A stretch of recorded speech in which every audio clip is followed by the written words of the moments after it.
சொல்லக்கூடாதா? உன் பேர் என்னன்னு கேட்டதான் சொல்லுவேன்.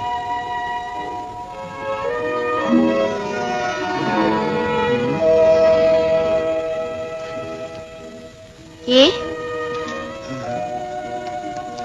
உன் பேர் என்ன? விஜயா. என்கிட்ட ரொம்ப அன்பா இருக்கவங்க விஜயன்னு கூப்பிடுவாங்க. நான் அப்படி கூப்பிடலாமா?